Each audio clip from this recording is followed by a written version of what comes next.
Lucas said helplessly, our company sells batteries. We're in a legitimate business. Camila was no novice. She said, don't try to deceive me. Lucas tried to persuade his mother, look at our boss. He's so young, yet he's so busy that he's going bald. This shows that we earn our money the hard way and it's all above board. It made some sense. Then Camila remembered Miles' previous speculation and asked, so, is Leo from a wealthy family? Lucas could only say, sort of. His parents are rich and he lives off them. Camila was still skeptical. Lucas said, it's okay, Mom. His money definitely comes from legitimate sources. Take your seats. Don't let down his kindness. Only then did the three-person family take their seats. Without asking them to order, the dishes were directly served. Lucas breathed a sigh of relief, saving himself from another argument when his mother saw the prices on the menu. Leo knew Lucas' taste well. The dishes he ordered were all Lucas' favorites. Family members usually have similar tastes, and Camila and Miles also enjoyed the meal very much. As night fell and it was the National Day holiday, all the landscape lights in the city were lit up. It was an ocean of lights, brilliant and magnificent, like a feast of light and a dreamy illusion. Enjoying delicious food in such an environment was really pleasant. Leo was afraid of disturbing the family of three. He didn't show up all day but had arranged everything secretly. Looking at the beautiful scenery outside the window, Lucas thought to himself that it would be great if Leo were by his side to share this beautiful night with him. Although they had only been apart for less than 24 hours, he already started to miss Leo. Lucas suspected that he was being brainwashed by the CEO. His parents, who had come all the way to see him, were right beside him, yet he started to miss the capitalist. He quickly adjusted his mindset and continued to accompany his parents. After the meal, Camila wanted to pay the bill, but Leo had already settled it remotely. Camila had no choice but to give up, but she refused to stay in the luxurious hotel suite. The Yi family members were all upright and couldn't enjoy themselves comfortably with someone else's money. Lucas didn't have such a psychological burden. After all, Leo had claimed to be his boyfriend in front of his parents. This was the price. However, Lucas understood his parents. He sent a message to Leo thanking him for the arrangement and asking him to stop spending money extravagantly. Leo didn't put pressure on Ye's parents and didn't insist. Fortunately, Lucas had made preparations in advance.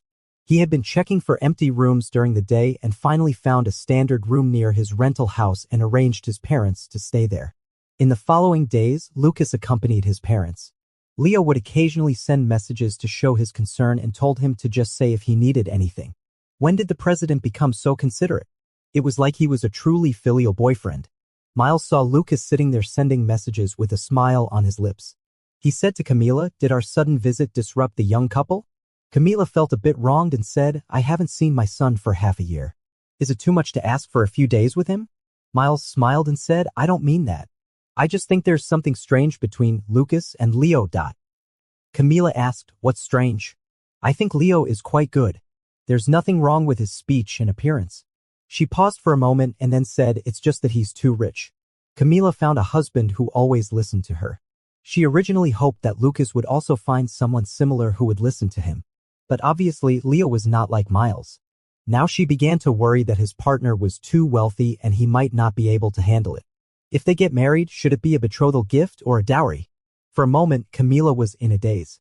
Miles didn't know what his wife was thinking and couldn't tell what was strange about the young people. He could only say maybe they just started dating and are still getting used to each other. Camila nodded. Indeed, they probably hadn't been dating for long. It was too early to think about those things. Ye's parents stayed in City S for a few days. They had visited the places they wanted to and seen what they wanted to see. Seeing that Lucas was doing well and had a boyfriend, they felt relieved and were ready to go back. They asked Lucas to convey their message that they wanted to invite Leo to a meal to thank him for taking care of them these days. Leo replied that it was unnecessary. They had eaten enough meals. Instead, on the last day, everyone could go to the outskirts of City S for a stroll, relax, and have a chat. Camila thought Leo's proposal was appropriate and well organized. She increasingly thought this young man was good. Early that morning, Leo sent a car to pick up the three members of the Yi family again. This time, he was also in the car. Lucas remembered Leo's cleanliness and voluntarily said, Chin. As soon as he opened his mouth, he remembered that he couldn't call him Mr. Leo. For a moment, he got stuck. Seeing this, Leo raised his eyebrows. He was not in a hurry and just waited for Lucas to address him. Lucas held it in for a long time and then continued, well, I'll drive my own car and sit in the same one with you. Not bad. He was tenacious. He'd rather call Leo well than say his name. Leo said indifferently, no need. The car is big enough to sit in. Fortunately, this time it wasn't a Rolls-Royce. Leo drove a Cadillac, which was quite low-key considering his status. Leo drove the car himself. Lucas sat in the front passenger seat while Camila and Miles were in the back seat. The four of them set off together and headed for the scenic area on the outskirts of the city. Lucas knew that there must be 1 or 2 cars following not far behind, carrying bodyguards and other staff to escort the president on his trip. He thought again that Leo would rather go through so much trouble just to pretend to be his boyfriend and make his parents happy. Should the president's behavior be described as having a strong desire to perform or being considerate? Sitting in the front passenger seat, Lucas tilted his head slightly, letting the wind blow in through the gap in the window to dispel the flush on his face. Leo saw this and asked, are you cold? Do you want to close the window?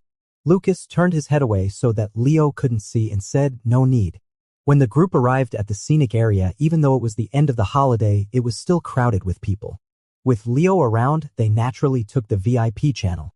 They were directly picked up by the sightseeing bus and taken to the scenic area hotel and then entered the core scenic area through the hotel's dedicated passage. It wasn't congested at all and they got there very quickly. Miles fell silent and admonished Lucas, you mustn't be corrupted by privilege. Lucas reassured Miles, don't worry, Dad. Whenever this happens, I just think about how sick I felt when I was working overtime and then I lose all desires. This was a scenic mountain area. The mountains were not high and there was a lake on them. Just like the lakes on Tian Shan and Chambai Mountains, it was named Tianchi Heavenly Lake to make it sound nice. Although this lake couldn't compare with the well-known Tianchi lakes, the blue waves were rippling and the scenery was beautiful. It had a delicate and charming charm and was truly a sight to behold. The group strolled among the mountains and lakes, chatting about various topics from time to time. Camila started asking questions again. This time, the topic of her inquiry was where Leo got his money and whether he had made any ill-gotten quick money. Camila looked at Leo and said earnestly, Leo, although we've only met a few times, I'm still your elder after all. There are some things I need to advise you on. Leo said calmly, please go ahead. I'm all ears. Camila said, you're a handsome and capable young man. Even if your family is wealthy, it's better not to rely on your parents. Lucas coughed desperately beside them. Camila continued, how can young people not strive? In this regard, you can't compare with our Lucas. After graduation, he went out to make a living on his own. He bought his own car independently and will buy a house in the future. Leo thought to himself that it was because he had given Lucas double the salary. Leo reached out and stroked Lucas' hair. He seemed gentle, but in fact, he used force to press firmly on the back of his head. Lucas felt the strength of the president's fingers.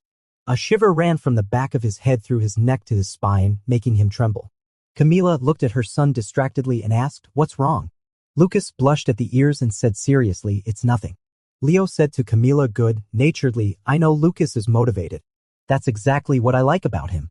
After hearing his words, the redness on Lucas' ears gradually spread to his cheeks.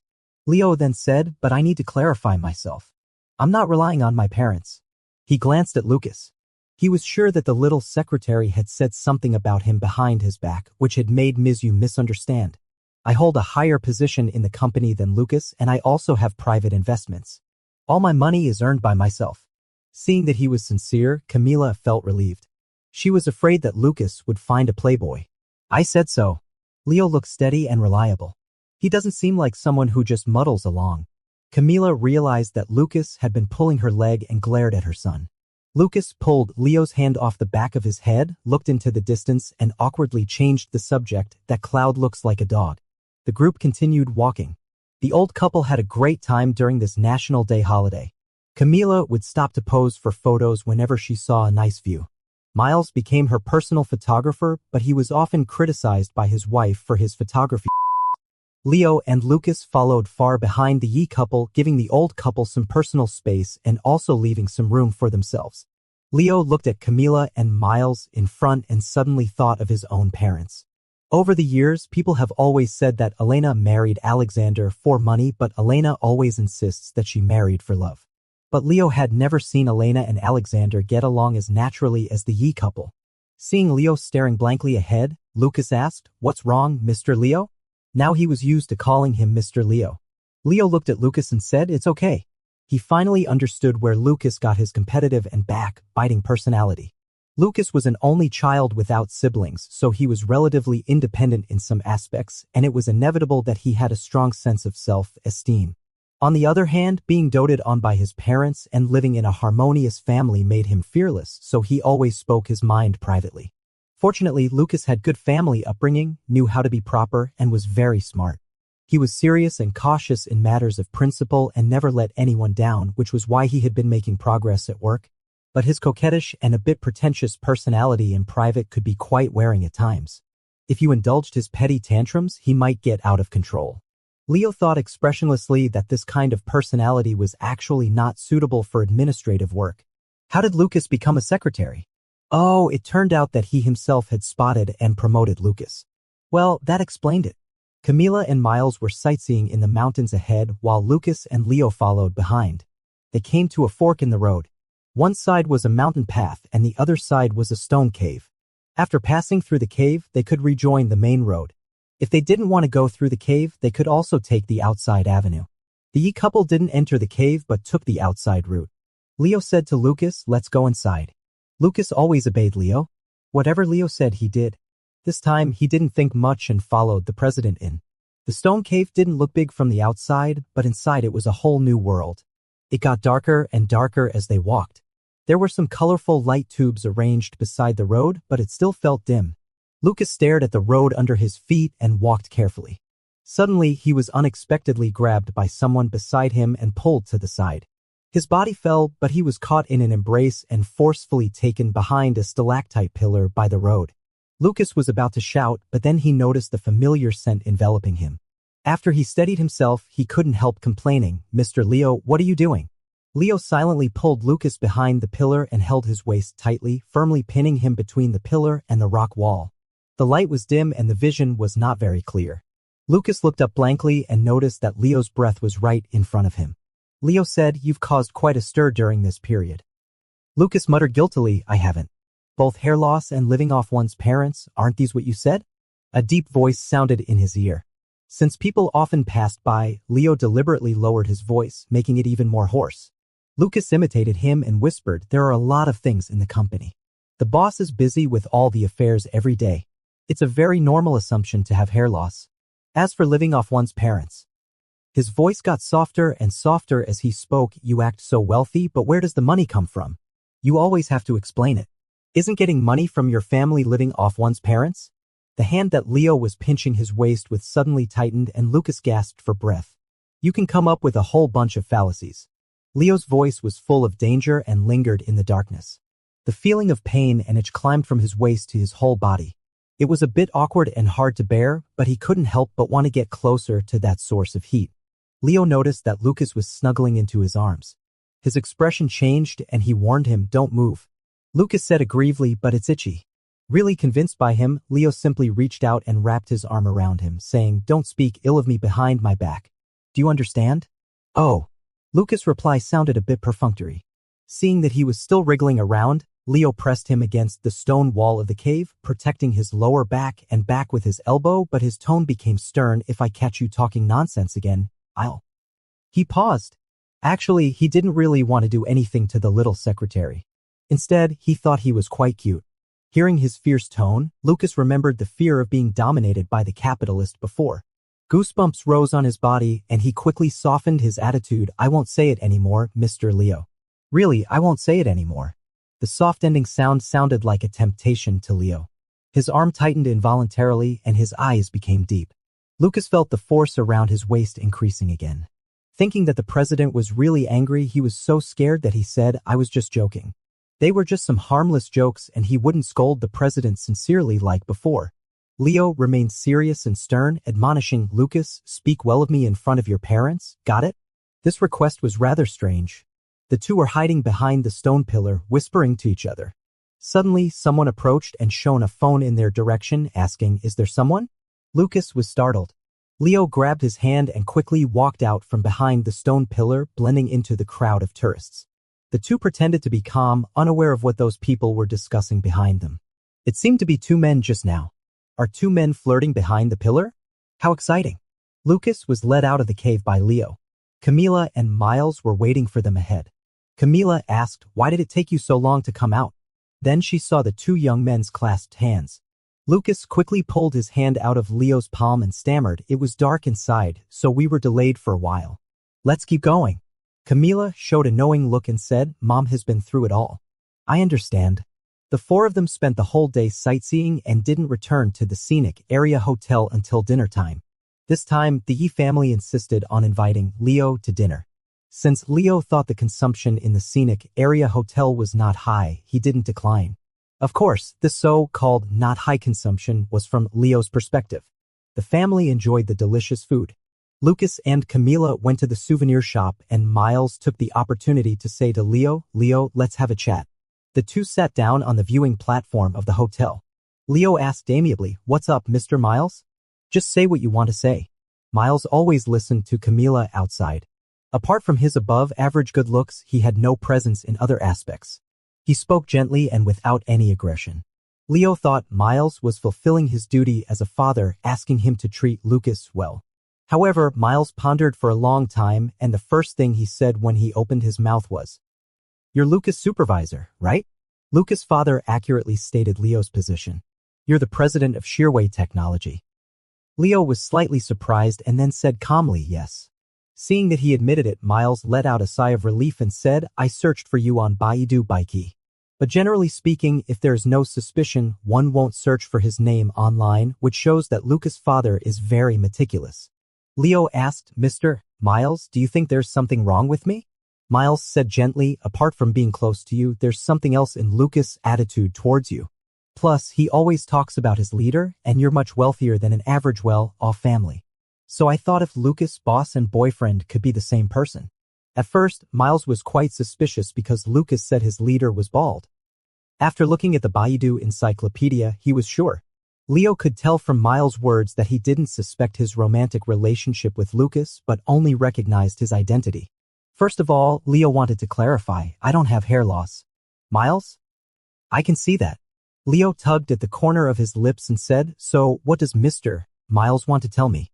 Miles originally had a lot to say. He wanted to ask Leo how to solve the problems of office romance and also wanted to ask if the huge gap between their family and the Chin family would affect the young couple's relationship. Moreover, since they are in a superior, subordinate relationship, how to handle conflicts when they arise. But Miles thought about it and didn't say these things. He only asked one thing, "Are you sincere?" He hesitated. "It's not some kind of workplace rule, right?" Leo answered definitely, "I'm sincere." He told Miles, "Lucas has been working beside me for almost a year and our relationship has just made progress recently. There is no such problem as workplace rule." His tone was solemn and serious. Moreover, both Lucas and I are not such people. Only then did Miles feel relieved. As long as it is a proper relationship and there is affection, let the young couple work things out by themselves. Those are their own affairs. How far this relationship can go depends on themselves. Miles said, "I have nothing else to say." Leo was a little surprised again. Generally, parents will symbolically instruct their son or daughter's partner, "You should be good to him, her." But whether to be good to him, her mainly depends on actions. Verbal promises are worthless. Miles knew this deeply, so he didn't say those high-sounding words. These days, Miles saw Leo cooking for Lucas, taking care of Lucas' parents, and defending Lucas in every word. That was qualified. There was a gentle smile on Miles' face and he emitted a soft glow. Leo couldn't help sighing that Lucas' father was really insightful. "But there's still one thing I need your help with," Miles said. Leo was very generous. "Just ask whatever you want as long as I can do it." Miles was a bit embarrassed and paused for a while before saying, "My wife really likes the movies your mother acted in. Strictly speaking, she's a fan of your mother," Miles said generously. "When we got married, she was already a big fan of Elena. There were many posters of Ms. Elena in our house back then." Leo was speechless. Earlier, Lucas told us that his boss is the son of Ms. Elena and his mom was thrilled, hoping to get closer to her idol, Miles said with some difficulty. "So, do you have any signed photos of Ms. Elena or similar items that we could give to Lucas's mom?" Leo never expected there was such a relationship. After the surprise, he said, "Of course, I'll arrange it." Miles breathed a sigh of relief again. Well, if Camila knew that Leo's mother was Elena, she might faint with excitement. But Miles noticed that there were still some problems between Lucas and Leo. For example, Leo still called Lucas Lucas until now. It's not that he didn't want his son to be happy. It's just that if they didn't become in-laws with Camila's idol in the end, wouldn't it just add unnecessary trouble? It's better to keep it from Camila and get some small gifts to make her happy. Miles said sincerely, thank you. Leo looked at this elder whose temper was incredibly gentle and suddenly felt a bit envious. He envied Lucas for having such good parents and envied that his father loved his mother deeply. He replied to Miles, it's nothing, Uncle Kong. As long as it can make Auntie happy. Leo thought that Lucas was really born in a family full of love, as he said. Such a child makes people can't help but want to give him more love and make his happiness overflow. Everyone had a great time that day. In the evening, Leo drove the family of 3 to their accommodation. The next day, he sent a car to take Camila and Miles to the high-speed railway station. In the waiting room, Lucas hugged his mother and was reluctant to let her go. Camila's eyes were a bit moist, but she said, come on, don't be seen as a mama's boy. Leo stood beside Lucas and handed a box to Camila. Camila refused, saying, you've been very kind these days. Don't give me anything else. Leo said, you must take this. He paused for a moment before telling Camila this is a collectible movie CD of Elena with her signature on the cover. Camila was stunned. It's a limited edition and not for sale. Leo's words made Camila feel like she was in a dream.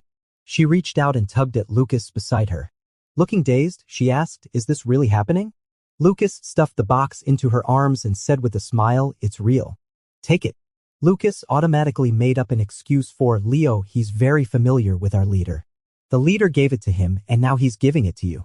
Camila held the box in her arms, extremely excited. Even though her son was already grown up at this moment, these CDs made her turn back into a star-chasing girl and relive the good old days. She looked at Leo and said, thank you then. Leo said, it's more valuable in your hands than in mine. Camila turned to Lucas and instructed him, thank your leader too. Remember to give him the local specialties. His hair will definitely grow back. Camila loved the movie CDs so much that she immediately forgot the sorrow of parting. She happily took the gift box and prepared to board the high-speed train. Before leaving, Miles turned around, smiled at Lucas and Leo and mouthed the words, come on. Then he supported his wife and went to check the tickets. After seeing off his parents, Lucas stared blankly ahead, lost in thought. Leo patted him on the back and said, let's go. Only then did Lucas come to his senses. He smiled at Leo and said, Mr. Leo, thank you very much these days. If it weren't for Leo's cooperation, his parents wouldn't have had so much fun. Leo looked at him and said, it's me who should thank you. Lucas didn't understand and asked, why? His family didn't do anything for Leo. Leo didn't answer and changed the topic. It's the last day of the holiday. You'll have to go to work tomorrow. What are you going to do with the rest of the day? At the mention of work, Lucas, like any other worker, showed a pained expression and said, why is it so soon? He thought for a while and replied, go back and sleep. Leo, you said you were going to sleep before the holiday. Now the holiday is almost over and you still want to sleep. Lucas complained, there's nothing I can do. It's been so tiring being a tour guide these days. Leo stroked his hair, flicked his forehead, and said, how about having a meal to reward yourself? Lucas pinched his belly and said, I've had so many big meals these days. I've gained a lot of weight. Even my abs are gone. Leo thought to himself, so you have abs. I'll find a chance to feel them next time. Leo looked at him askance and said, so, do you want to eat? Lucas immediately beamed and said, yes. The two spent the last afternoon of the holiday together. In the evening, Leo didn't keep Lucas any longer and let him go back to rest early. Lucas looked at Leo with a smile and said, see you tomorrow, Mr. Leo. Leo nodded. Before leaving, Lucas suddenly leaned in front of Leo, pinched his palm, winked at him playfully, and whispered, Mr. Leo, this is the happiest National Day holiday I've ever had. After saying that, he gave Leo a big smile and turned around to stride away. Leo watched his back and lowered his eyes. He felt the same way. However, all good holidays must come to an end. Early the next morning, Leo went to the company. He stepped out of the elevator and onto the familiar carpet. The office was as bright and clean as it was before the holiday. Seeing the president coming, Lucas stood up from his seat and said with a smile, good morning, Mr. Leo. Leo looked at his smiling face and nodded. He was so lazy in private that he preferred to lie in bed and sleep even when invited to play, but he seemed to be a different person at work. No matter what the situation was or what had happened, he would always arrive at the office earlier than anyone else the next day and tidy it up. Lucas asked with a smile, "Did you have a nice holiday, Mr. Leo?" Leo looked deeply into his eyes and said it was very pleasant. Hearing this, Lucas bent down, took out a bag from the desk, and handed it to Leo, saying with a smile, "This is a special local product from my parents in my hometown. Please take a share and have a taste, Mr. Leo." Leo was about to say that he already had one when he heard Lucas continue, "They specifically told me to bring it to the leader." Blinking his eyes and looking innocent, he said, "It's very nourishing. It can replenish blood and promote hair growth." He was up to his old tricks again. Leo gave him a cold look but still reached out to take the thing. After the holiday, most people hadn't recovered from the relaxed state and the atmosphere was a bit slack. But soon, a large amount of work came in and they had to pull themselves together to deal with the piled-up affairs.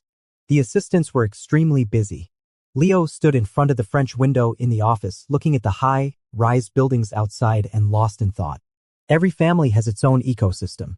It's no one else's fault that blood relatives have fallen out like this. But after this holiday, Leo thought it wouldn't hurt to give himself and others a chance. At a certain stage in life, one always has to look forward. In the bustling metropolis with heavy traffic, when looking down from Leo's position, the people walking among the high-rise buildings were so tiny that they were just little black dots in the field of vision. He looked for a long time and finally called Lucas in.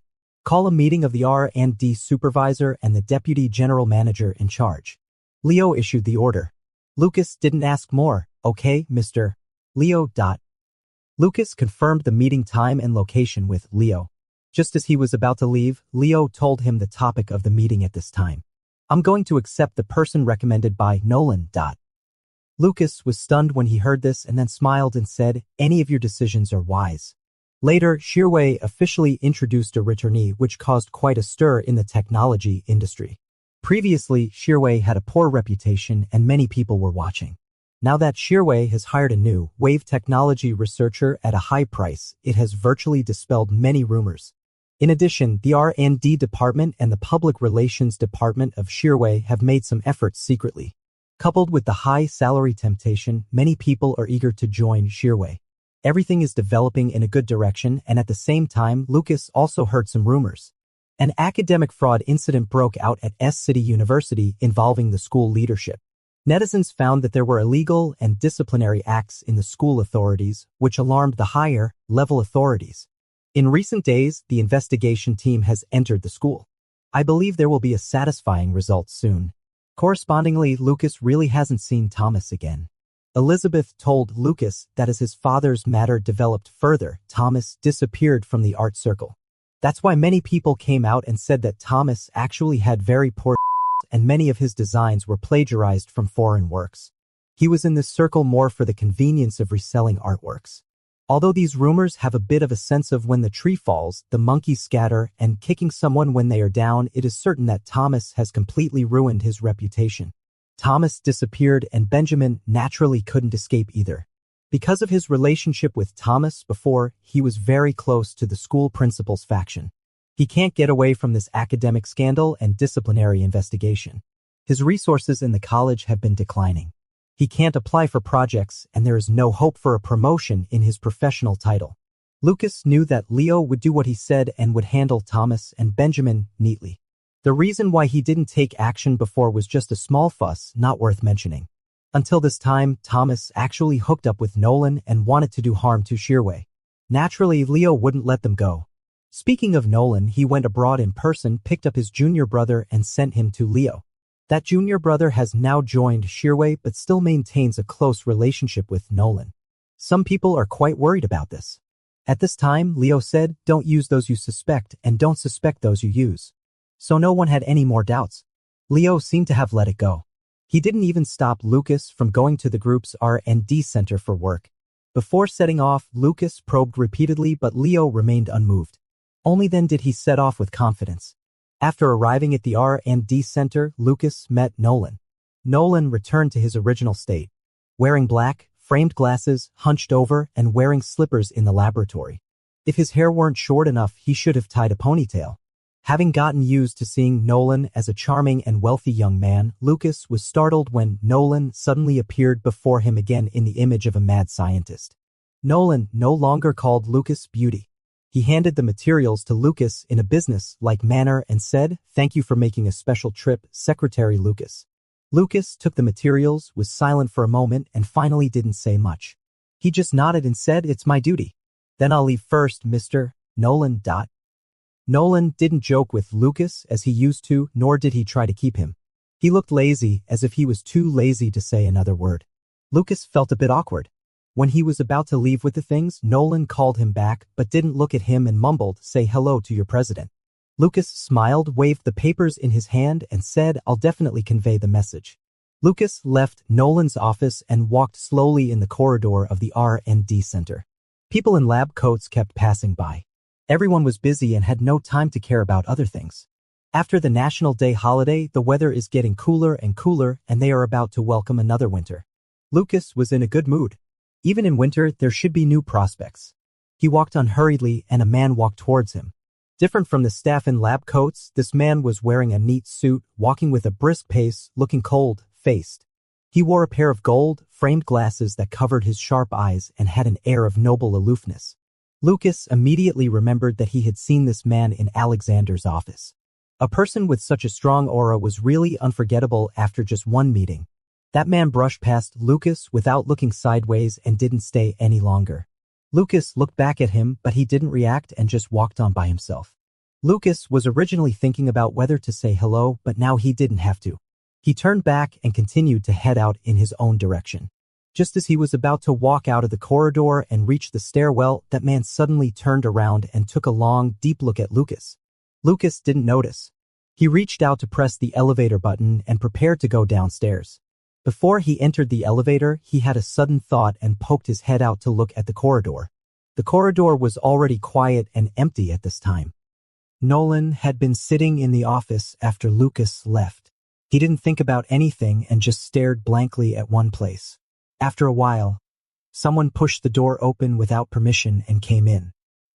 He turned his head and saw the man wearing gold-rimmed glasses striding in, naturally sitting down on the sofa with his legs crossed and sizing him up. Nolan tugged at the corner of his lips and asked, "Why did you come?" The man didn't say a word. He just stared at Nolan's scientific madman-like outfit and said, "Is this your silent statement?" Nolan shrugged and said, "Sort of. I won't get involved in your business affairs anymore. I'll continue with my scientific research." Previously, when Yaoi merged with Shirexine, both the Fu family and Alexander hoped that he would come forward to handle the matter of Jin's capital injection. He agreed, tidied himself up well, dressed himself up as an elite, and forced himself to participate in the business activities he didn't like. Now he was tired and didn't want to care about those things anymore. He just wanted to go to the laboratory and do experiments well. After hearing what he said, the man didn't comment and said, "Since you're not willing to do it, then I'll have to take it over." Nolan suddenly turned his head and looked at the man. "Can't you just stop causing trouble? Do you have to fight to the death?" Over the years, the Qin family has given enough support to the Fu family. Take what you've got and call it quits. The man asked, "Are you talking to me in the capacity of the eldest young master of the Qin family?" Nolan was silent. "If not, you should remember that I'm your uncle." Nolan sneered. "Don't use seniority to pressure me." They were actually of similar ages. The man paused. His expression remained unchanged from beginning to end, with a cold and inanimate look in his eyes, making him seem like a robot. "Let me explain it to you one more time," he said. "In business, if you take a step back, others will take 10 steps forward. Every person who makes concessions will end up dead and buried." He looked at Nolan and said, "You feel guilty towards your younger brother, but I don't. In my eyes, the Qin family owes our Fu family." Nolan was speechless. "Do you think that if I don't take action, your younger brother will behave himself? You're wrong." From Speed to Shirexine, although he seemed passive and was suppressed by your father, in fact, he achieved all his goals. The man said slowly, "He doesn't need your protection. What he wants is far more than you can imagine." Leo rarely slacked off during work hours. Usually, he would make use of every minute of work time to handle as many things as possible. But today, he was holding a tablet. Instead of looking at documents, he continued to read the popular literature he hadn't finished last night. The content of this kind of popular literature can be summarized in one sentence. The domineering CEO falls in love with me. He frowned, disliking it while still couldn't help but keep reading. It has to be said that although the content of this kind of novel is exaggerated, it's quite appealing. Just as Leo was reading, he couldn't help but wonder if one could really catch someone's heart by doing what was described in the novel. You've successfully caught my attention. You're playing with fire. Your damned sweetness. I'll give you my life.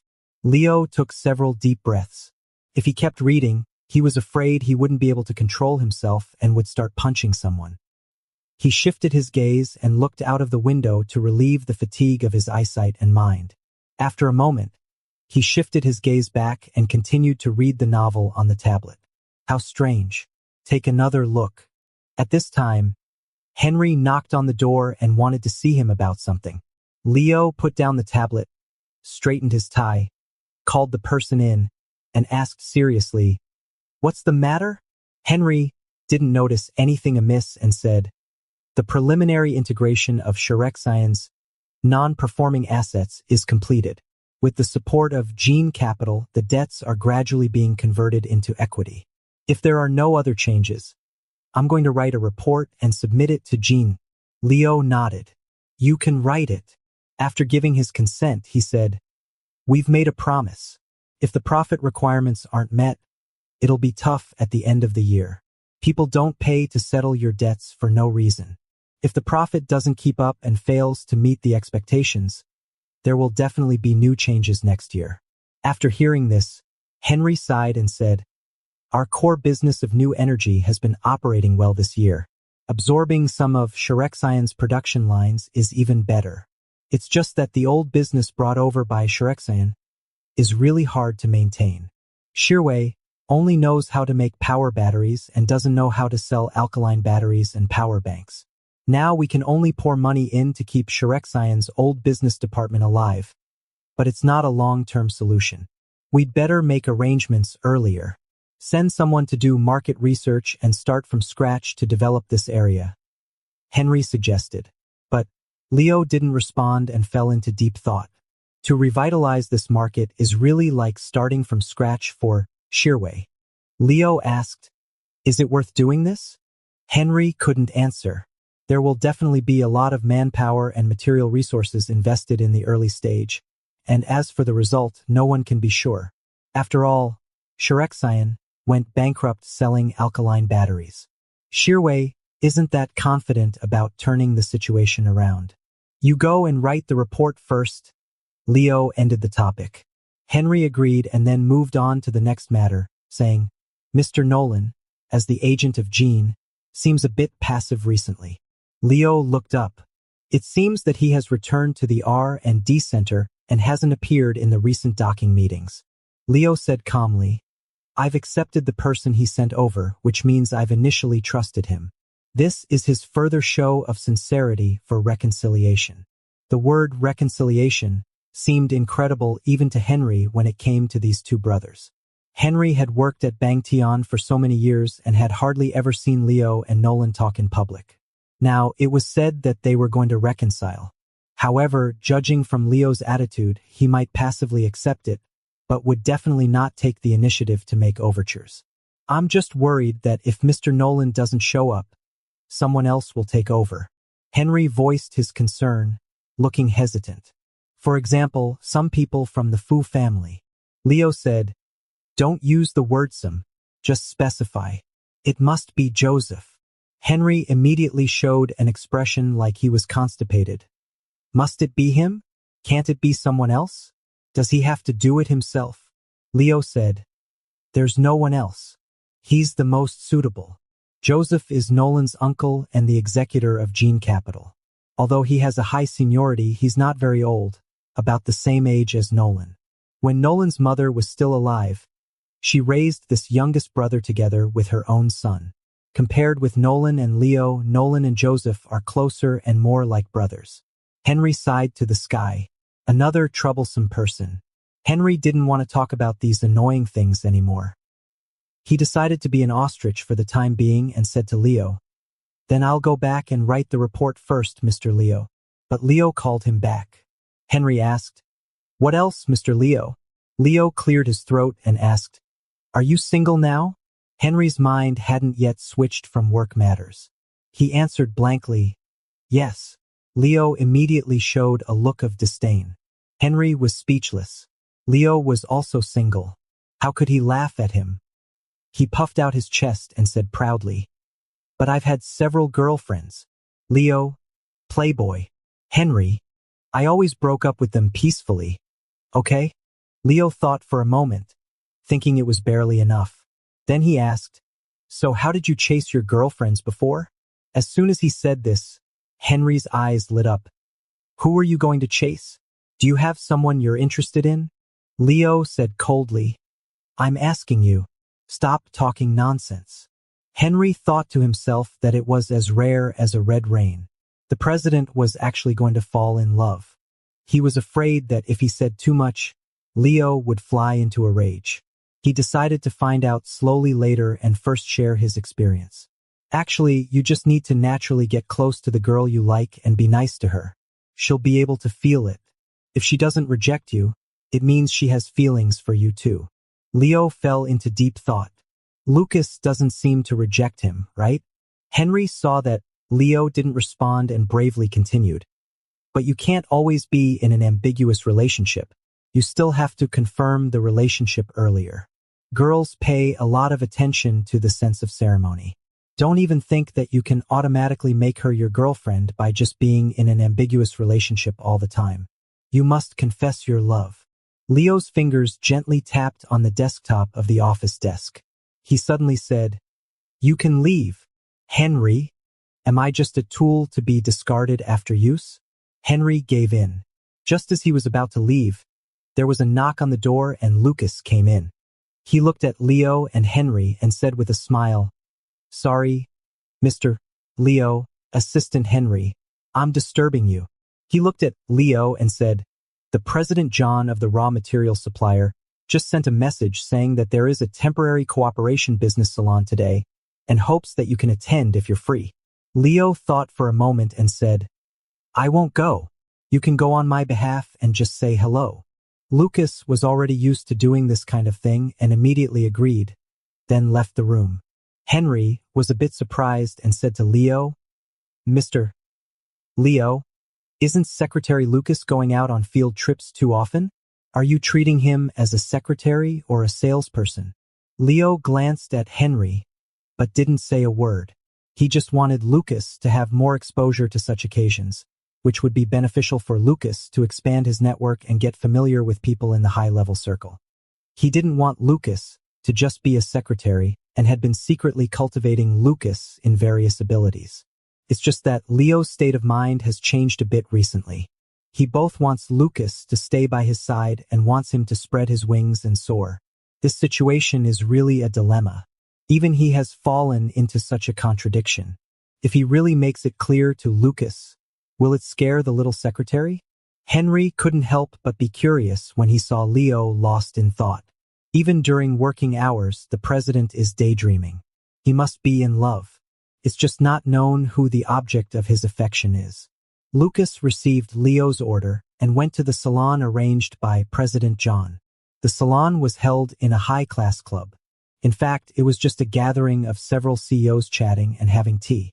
After Lucas arrived, he conveyed Leo's apologies for his absence and presented the gifts he had brought. Lucas now knows the preferences of each CEO very well and is very proficient in handling such affairs. President John praised him. "Lucas is becoming more and more capable. I remember when we first met, you even made a mistake when making coffee. Now you are so efficient. You've made great progress." Lucas thought to himself that they've been harping on about that little bit of cinnamon powder until now. Should he say these CEOs are petty? But on the surface, he was humble and said, "It's all thanks to Mr. Leo's cultivation." Lucas always stays by Leo's side and has become familiar with the president's circle. When the other CEOs saw that Leo was not here this time, they joked, "Secretary Lucas is as excellent in ability as in appearance." As long as one is in business, one has to appear in public. There are always people who comment on his looks. Leo can't always be there to protect him. Lucas already knows how to deal with it and said, "You gentlemen are joking. Appearance will deteriorate with age, but ability won't. It will only get stronger." He said with a smile, "I still prefer to have good abilities. When I'm old and ugly in the future, I'll be more popular." All the CEOs laughed, and the atmosphere instantly became relaxed and lively. Lucas socialized with everyone and handled everything properly, then prepared to leave. The CEOs want to communicate more, and as a secretary, he can't stay too long. Just as he was about to leave the club, he was suddenly stopped by someone. "Secretary Lucas, our sir would like to invite you over." That person's attitude was gentle and polite, but what he said was very forceful. Lucas wondered who this sir was, so imposing, but he knew that people who could consume in this club couldn't be offended. However, after what happened with Carter, he wouldn't just follow a stranger. He asked, "May I ask which sir it is?" That man said, "Our master is Joseph." Lucas's heart skipped a beat. Lucas followed the man into another private room. There was only one person in the room. The man was sitting on the sofa, stretching out his long legs, with a cold expression. The gold-rimmed glasses framed his slender eyes, adding a bit more indifference. Now he was sizing up Lucas through those glasses.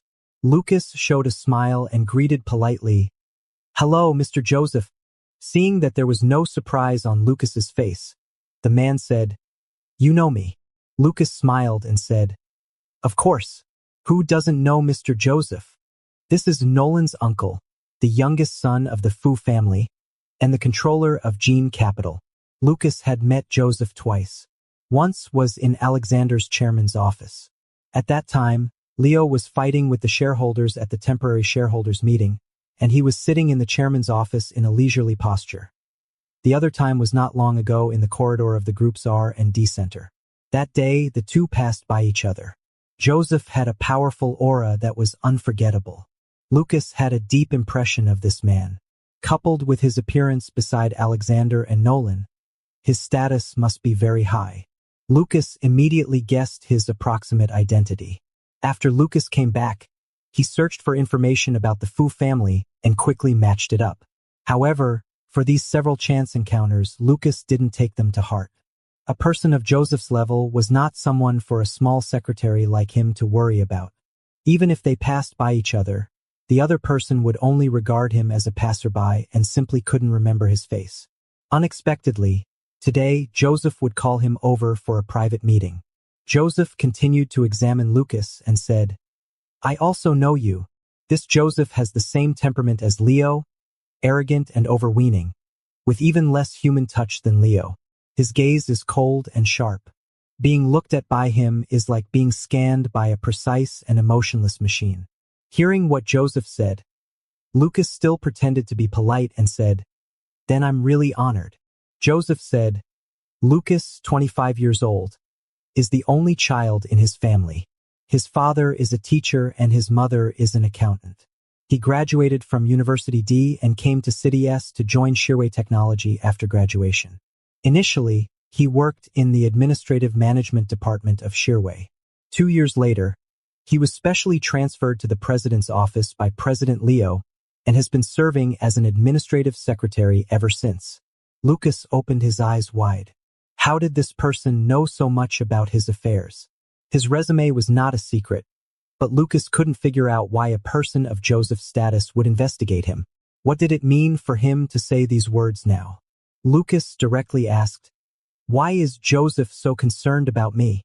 Joseph said, "I haven't finished yet. After you became Leo's secretary, it took more than half a year for you to become an underground couple with your boss. However, apart from the people of the Chin family, no one knows about your relationship." He paused as he spoke and then added, "Your parents came to City S some time ago and met Leo. They should also know about it." Lucas was speechless. This person even knew that his parents had come to visit him. It was a bit scary. Lucas felt a sense of urgency as if a prey had been targeted by a hunter. Joseph looked at Lucas without any expression from beginning to end and asked a question. Doesn't your company have regulations that employees in the same group or those in a superior, subordinate relationship are not allowed to fall in love? Lucas was stunned for 2 seconds and quickly reacted, saying, "Our company does not advocate office romances, but there is no explicit ban." He said with a smile, "Falling in love is an individual's right. Only when it interferes with work will the company give advice." Lucas looked at Joseph with a firm look in his eyes and said, "My relationship with Mr. Leo has not had any impact on the company's development at this stage. I think this should not be criticized." His attitude was natural. Facing someone from a wealthy family like the Fu family, he was neither overbearing nor humble, explaining things in an orderly and convincing manner. But Joseph said, "It seems that your company's system still needs to be improved. If you want to frame someone, you can always find an excuse." He finally realized that this person was just looking for trouble. "This is a private matter between me and Mr. Leo. I think it has nothing to do with Joseph." Lucas smiled on the surface, but his tone began to be impolite. Joseph was not angry. He still looked cold and said, "It does matter. Didn't you become a couple just to show it to your chairman?" Lucas put away the smile on his face and said, "Joseph, such speculation of yours is too malicious." Joseph said, "I have no malice. I'm analyzing from the facts. Your chairman softened his heart because his son is gay, and Nolan also felt guilty towards his younger brother. You are the ultimate beneficiaries." Lucas looked at him in disbelief and said, "Joseph, are there only the 2 words interest in your eyes?" Who would have thought that Joseph actually nodded? Lucas also remained expressionless and said, "If you think the relationship between me and Mr. Leo is just an exchange of interests, then there's nothing more to say." He felt a bit uncertain. He and Leo did sign a dating contract to deceive Alexander. Could it be that Joseph had seen through all this? Joseph said, "An exchange of interests is quite normal. Even between husband and wife, there are interests involved, let alone between lovers." Hearing this, Lucas secretly let out a sigh of relief. Joseph hadn't realized that they were a fake couple. He asked, "Joseph, you didn't call me here just to discuss values, did you?" Joseph nodded again and said, "I wanted to see you. You're even more interesting than I thought." He had long heard about Leo and his secretary. He was amazed by Leo's imaginative approach and at the same time a bit curious about this secretary who had stirred up the situation. During the previous 2 accidental encounters, he found that Lucas was indeed good looking. After chatting with him today, Lucas' performance was even more thought-provoking. Lucas suddenly felt a bit exhausted and didn't have the energy to play word games with the riddle-like person. He said, "Joseph, since you've already seen me, can I leave now?" Joseph didn't stop him. Lucas stood up and walked towards the door. Joseph still sat on the sofa, his face cold, showing no sign of emotion, like a precise machine.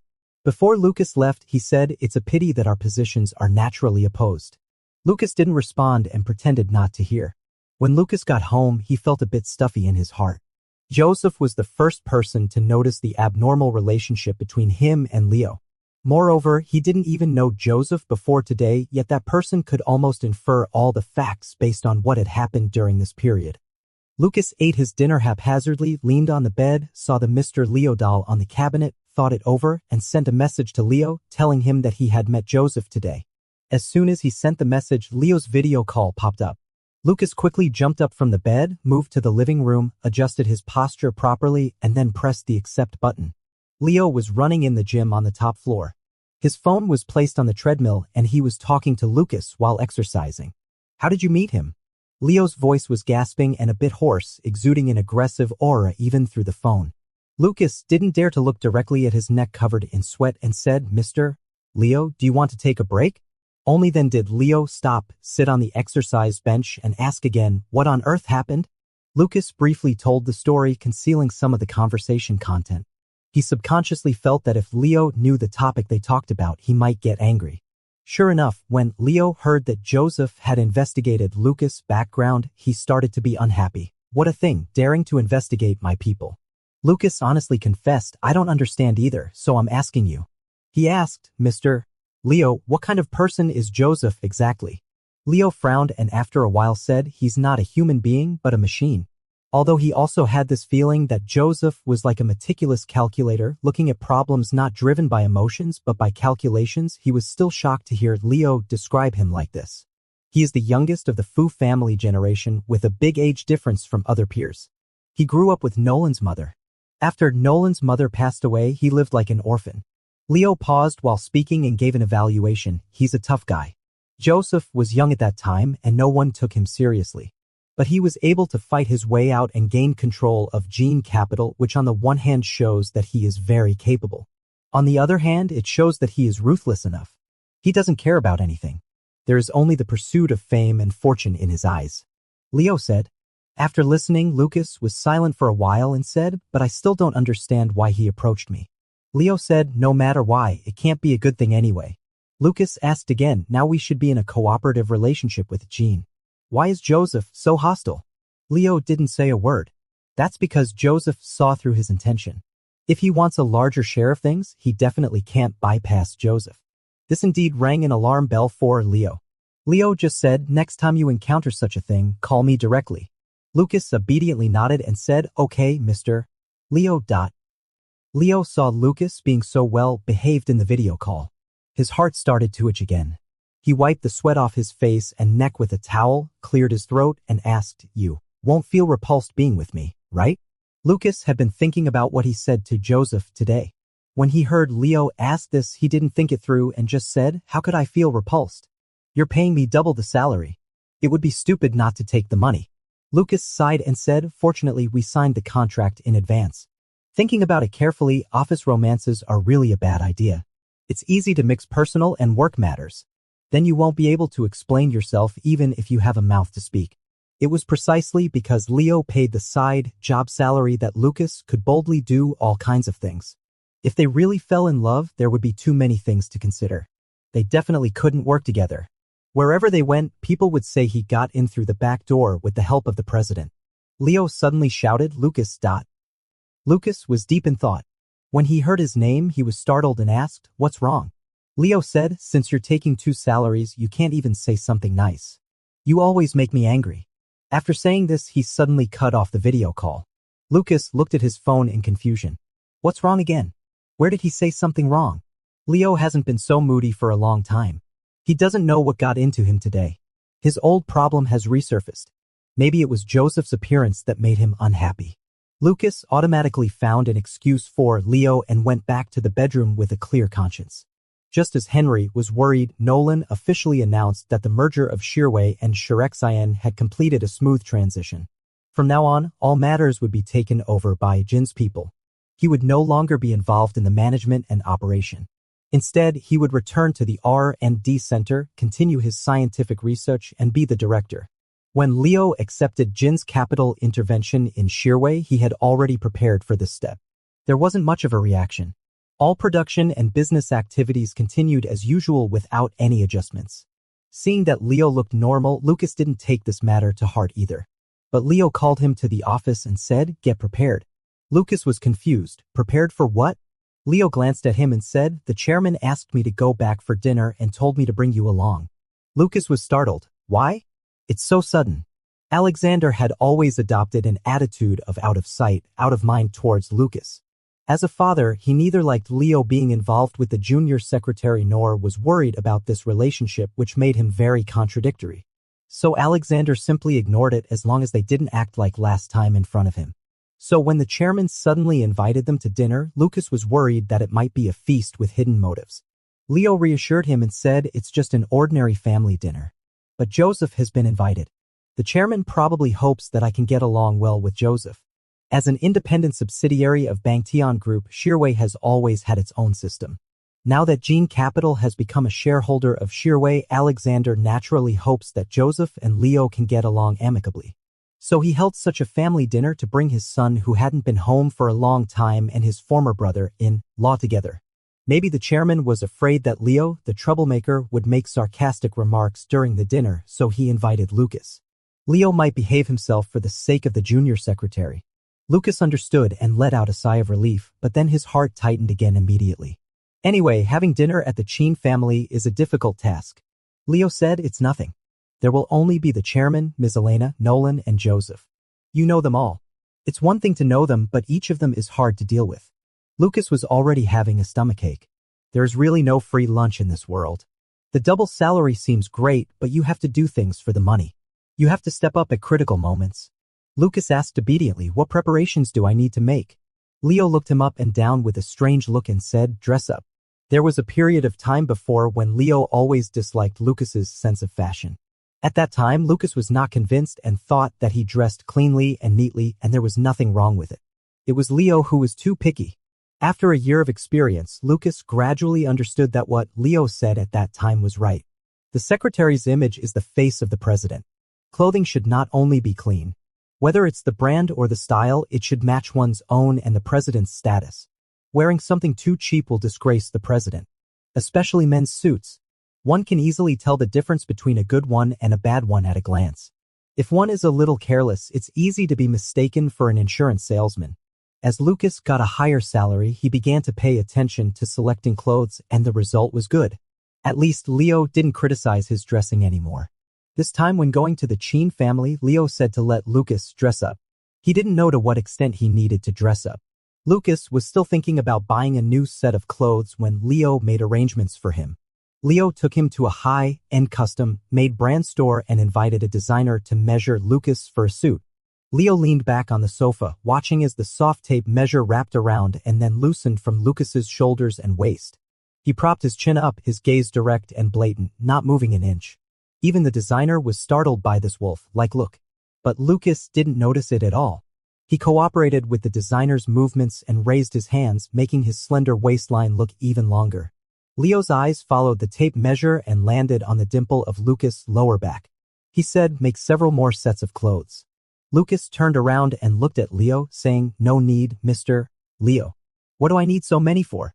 As he twisted his waist, the curve of his back became even more prominent. Leo coughed and said, you don't understand. Just keep them. Don't deprive me of my pleasure. Lucas really didn't understand Leo's pleasure. Only Leo himself knew how happy it was to change Lucas' clothes.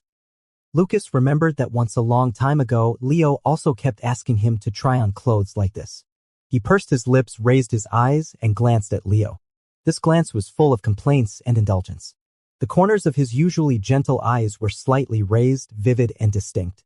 Leo felt a tickle in his heart and said, on the day of the dinner, you have to cooperate with me. Lucas said, when haven't I cooperated? What do I have to do this time? Leo crossed his long legs on the sofa and said in a lazy and matter-of-fact tone, cooperate with me to show our affection. Soon, the agreed-upon day arrived. On that day, Leo came to pick up Lucas in a car. Lucas sat nervously beside the CEO, his face full of tension. Today, he was wearing a soft camel-colored sweater inside and a collarless coat outside. Every cut and stitch fit his figure perfectly. There were no excessive vulgar decorations. His temperament was crafted with high-quality fabrics and simple styles, making him look as straight and tall as a poplar tree like a little prince. Leo admired Lucas's dressing. He had picked out this whole outfit for Lucas. Lucas looked so outstanding in it, which made him very satisfied. Leo reached out his hand to Lucas. Lucas looked at the CEO in confusion and asked, what's wrong? Leo said, show our affection. Lucas looked out of the car window and said, shall we start now? We haven't arrived yet. Of course, Leo said. We need to practice in an unpopulated place to ensure everything goes smoothly. Lucas thought that they had practiced enough usually, but still obediently put his fingers into Leo's palm. The two held hands across the armrest in the back seat of the luxury car, which actually dispelled Lucas's nervousness. Soon, the car arrived at the Chin family's mansion. The Chin family's house was located in a traditional wealthy area. It was only 3 stories high and was even smaller in scale than Building 3 of Yunting Mansion. However, it had an ancient style, a wide courtyard, white walls and red tiles, and was surrounded by greenery, giving it a sense of heavy precipitation, being low-key yet luxurious. The houses here were in high demand but short in supply. Generally, only noble people could own them. The Chin family was not a well-established family. Logically, they couldn't live in such a house. It was because the elders of the Fu family felt sorry for their daughter back then and helped to arrange things that Alexander, who had just made his fortune, was able to buy this mansion at a low price. Who would have known that the real estate would develop so rapidly later? The land price in this area soared. Being able to live here symbolized an unparalleled status, so Alexander never moved. Looking at the Chin family's house, Lucas thought that the chairman not only lived in his first wife's old house with his second wife but also gathered his first wife's younger brother and his second wife's son for a meal.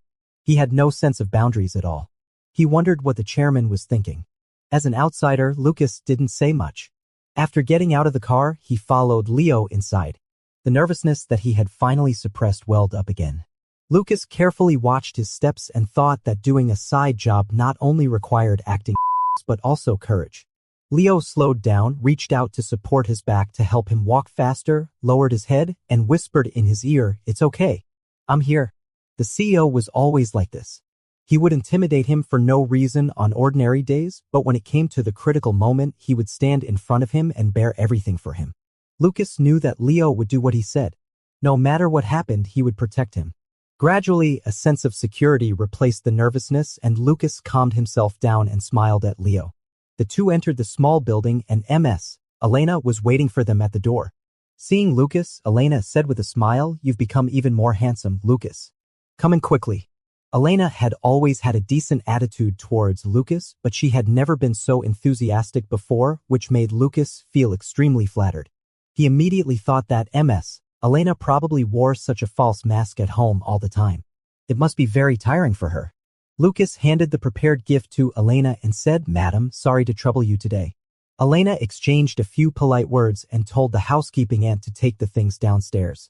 Lucas followed Leo and Elena into the house and saw Alexander standing in the hall, looking neither cold nor warm. Lucas greeted him and he just nodded without saying any more words of greeting. Leo and Lucas were the first to arrive. The two sat on the sofa. Elena chatted with Lucas off and on. Alexander remained silent while Leo leaned against the cushion boredly, pulled Lucas's fingers over and played with them in his palm. Lucas tensed his back. While dealing with Elena's small talk, he was also distracted by Leo's actions. The man gently pinched the spaces between his fingers and scraped his nails across the softest and most sensitive parts between the fingers, causing a shudder. Lucas finally couldn't stand it anymore and quietly glared at Leo. Leo remained calm and continued to play with Lucas's fingers out of boredom. At this time, Alexander, who had been silent all this time, coughed. Lucas quickly withdrew his hand and his ears turned red. Leo became even more bored and simply started looking at his phone.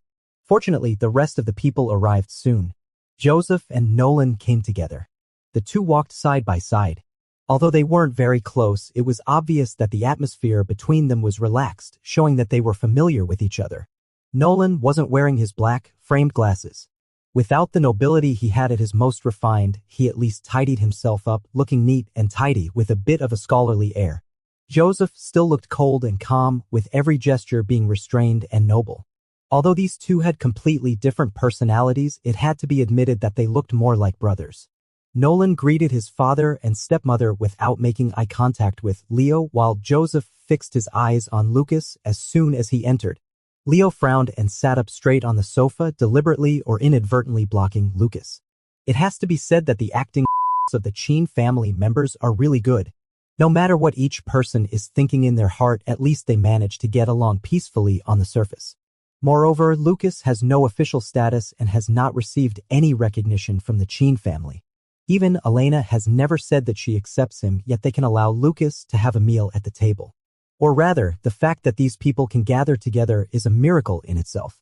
When Elena saw that everyone had arrived, she invited everyone to the dining room. The dining room of the Chin family is also understated yet luxurious. It looks simple in color scheme, but in fact, every piece of the home decoration hides details, being heavy-handed and delicate. At the dinner table, everyone's seats are strictly arranged according to seniority. Joseph, being a distinguished guest, sits beside Alexander. Leo, being the youngest, sits at the end of the table with Lucas. Lucas is a bit unaccustomed because usually during meetings, Leo always sits at the head of the table. Fortunately, to accommodate Leo's cleanliness obsession, there are 2 pairs of chopsticks in front of everyone. The food is naturally very sumptuous. It should be cooked by a famous chef and is obviously different from ordinary home-cooked meals. It is perfect in terms of color, aroma, and taste, but Lucas doesn't dare to pick up his chopsticks and feels a bit tasteless. Leo obviously doesn't want to eat the dishes from others' side either. He occasionally picks up some food from the plate in front of him and gives it to Lucas. Lucas smiles and quietly tells him to eat more himself. Since it is a family dinner with a purpose, there must be some small talk. It is basically Elena who starts the conversation, sometimes showing concern about everyone's health and sometimes chatting about social current affairs. Lucas knows that he doesn't belong to the Chin family, so he only speaks a few words when the topic involves him and keeps silent the rest of the time. After the warm-up small talk, they gradually get to the point. Alexander speaks up and first asks Leo how is Shirwei doing recently. Leo calmly says the quarterly financial reports have been submitted to the group on time. Has the chairman not reviewed them? Lucas silently thought, cutting off the chairman with the first sentence. As expected of you, President. Alexander's face immediately sours and he says, I'm showing concern for you, but you're ungrateful. Lucas thinks that since he is here, he should play a role. So he reaches out and pats the back of Leo's hand and facing Alexander, he says, Chairman, Mr. Leo has been too busy recently and hasn't had time to rest. Fortunately, after this period of busyness, the company's situation is gradually stabilizing and everything is moving in a good direction. The subtext of this is that Leo hasn't slept well and is in a bad temper, but the company is stable, so don't argue with him. Alexander's expression softened and he said, You're so disrespectful. You're not even as good as a secretary. Leo said with a cold face, What's wrong with a secretary? I brought him here today and he's not here in his capacity as a secretary. Alexander had always ignored Lucas. He didn't say anything sarcastic, but he definitely didn't take him seriously. Letting Lucas come today was just to restrain Leo. As for letting a secretary into the Chin family, Alexander never even thought about it. Hearing what Leo said, Alexander's face darkened completely. At this time, Nolan spoke up. He directly asked Lucas, How is my junior brother doing at Shirwei? As far as Lucas knew, Nolan's junior brother would ask his senior brother out for drinks every now and then. The two of them would exchange research progress and definitely knew each other's situations well. Nolan asked this just to change the topic and help Lucas out. Lucas gave Nolan a grateful smile and replied, He's doing great. The employees in the R&D department all like him very much. Sometimes he comes to the president's office and he always has snacks made by his wife with him. Nolan said with a smile, It's not easy for him to come back from abroad with his family. You can't treat him badly. Lucas was about to say something, but unexpectedly, Leo spoke up and said, It's already quite good. He's on an annual salary system and has absolute freedom. The whole department cooperates with him. If this is considered treating him badly, then there's no other good company. Nolan didn't expect Leo to answer. He raised the corners of his lips and said, I'm relieved then. Usually, the two brothers hardly ever talk to each other. But now they could have a normal conversation, albeit a short one. It still surprised Alexander. Before, Nolan recruited someone from abroad for Leo and Alexander had quite a few complaints. Since Shirwei had solved the technical problem, the group no longer had a hold on Shirwei. Fortunately, that person was Nolan's junior brother, so it wasn't completely out of control. This family dinner was mainly to build a good relationship with Gene Capital. Alexander shifted the topic to Joseph and said, Since the situation at Shirwei is stabilizing, it's also a good explanation for Jin's investment. Hearing this, even Lucas was unhappy. It was as if Shirwei was seeking development for the sake of Gene. Sure enough, Leo retorted, Did Shirwei ask for help? You came here on your own to get a share of the pie. Don't make it sound so nice. Alexander couldn't bear it anymore and said, Shut up. At this time, Joseph slowly put down his chopsticks. In his eyes, this kind of internal strife in the Chin family was meaningless and a complete waste of time. He looked at Leo and asked, What are you going to do with the old departments of Shirexien? Leo paused for a moment and replied, There's no final decision yet. We'll maintain the current situation for now. Joseph said, Maintaining the current situation requires a large amount of funds. Leo said, Gene promised not to interfere with the company's operations. We'll decide what to do on our own. Joseph added, This isn't just an operational matter.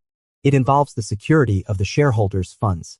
At the dinner table, the two of them started discussing the company's issues, speaking one after another. It was more like an argument than a discussion, yet their tones were extremely normal, even a bit cold. Leo was no longer as sarcastic as he was when facing his father. He was calm and composed. While speaking, he even had time to pick up some dishes for Lucas, showing a confident and relaxed demeanor. Joseph hung his head and his delicate glasses blocked his gaze, making it impossible to tell the color of his eyes or his expression. The conversation between the two was concise and efficient, leaving even Alexander with no chance to interrupt. Alexander watched as the two young men turned the dinner table into a negotiation table, secretly shocked. Joseph clearly regarded Leo as an opponent and only wanted to talk to Leo, not putting the chairman, him, in his eyes at all. He couldn't help but be in a daze. Was he really old? Lucas listened to Leo and Joseph talking and looked at his own bowl with a troubled expression. There was a huge pile of dishes in the bowl and he couldn't eat anymore. But Leo kept picking up dishes for him, so he had to speak up. "That's enough, Mr. Leo." His voice was not loud, with a hint of coquetry that he didn't even notice, which interrupted the two's conversation. Lucas quickly said, "You can continue. Don't mind me." Seeing that there were indeed too many dishes in his bowl, Leo reached out with his chopsticks again to move the dishes to his own side.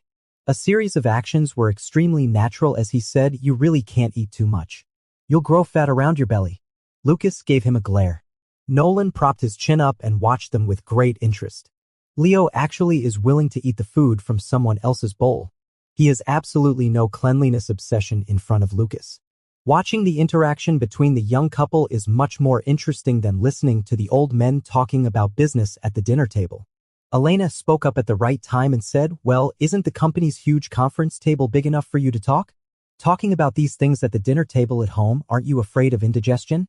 She turned to Joseph and said with a smile, "Our family's chef may not have as much seniority as the chef of the Fu family, but the cooking are not bad. Xiao Fu, eat more." Elena's words undoubtedly demonstrate her status as the hostess. In Joseph's eyes, they are also invalid information and not worth paying attention to. Even a heartless machine has good manners. Joseph didn't say much and ate in silence with an elegant and aloof posture and no longer participated in the topic. Elena wasn't annoyed when she saw this. Just like before, she threw out topics from time to time and successfully brought this meal to an end. After the meal, Alexander summarized the results in his heart and felt that he had achieved his goal but not completely. He wanted to use the family dinner to draw Leo and Joseph closer.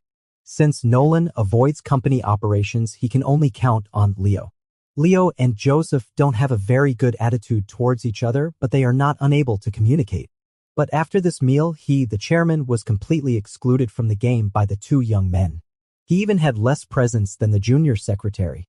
It was really infuriating. After the meal, Elena arranged fruits and digestion tea. Several men sat in the hall till time and were all ready to leave after staying a little longer. Lucas found an opportunity to get up and went to the restroom. After he washed his hands and came out, he wanted to return to the hall but bumped into Leo at the corner of the corridor. Lucas was stunned for a moment and asked with a smile, "Why did you follow me? Do you even have to go to the toilet together? Are you a primary school student?" But Leo said nothing and hugged him tightly in his arms. The warm embrace was so familiar. Leaning on Leo's shoulder, Lucas blinked and noticed that the president's mood was not right. He asked, "What's wrong?" Leo's deep voice sounded in his ear, "I'm sorry for making you suffer."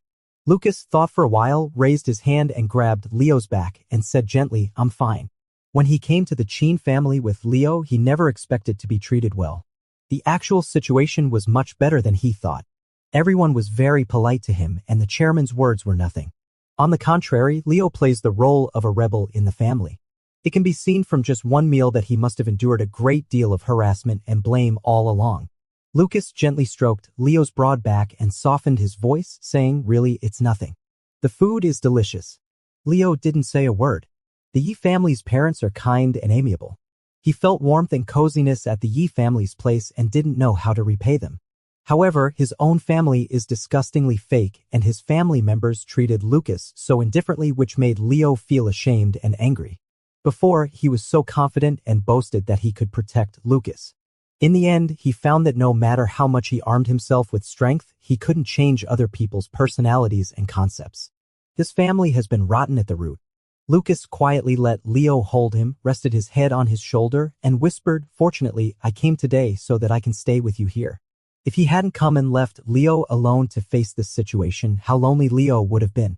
Leo rubbed against his hair slowly and moved downward. Lucas tilted his head back following his movement and their cheeks touched each other. As long as one of them turned their head slightly, they could kiss the other's face. Lucas felt Leo's body heat and didn't dare to move. Leo tilted his head slightly and his lips barely brushed against Lucas's fair skin. Suddenly he asked, "Why do you allow me to get close to you?" Lucas was startled by his question and didn't understand what he meant. "You don't reject me," Leo said firmly. Lucas blinked in confusion and said, "I'm just cooperating with you. We signed a contract." Lucas always adheres to professional ethics and puts dedication first. No matter what, he will do as Leo says, whether it's showing affection or doing other things, and he will go all out. But Leo didn't listen. He said, not rejecting means allowing. If you keep allowing me, I'll push my luck. Leo's lips rubbed against Lucas's soft cheek and moved closer to his nose. Just a little lower, they could touch his rosy and sweet lips. Lucas noticed his intention to continue and suddenly held his breath. Leo stopped. He remembered what Henry had said. Don't delude yourself into thinking that you can automatically turn her into your girlfriend by just staying in an ambiguous relationship. You must confess your love. The two hugged tightly at the corner of the corridor in the Chin family. Just then, footsteps sounded from the end of the corridor. Lucas was startled and quickly backed out of Leo's embrace. Turning his head, he found Joseph standing not far away, staring fixedly at them through his gold-rimmed glasses.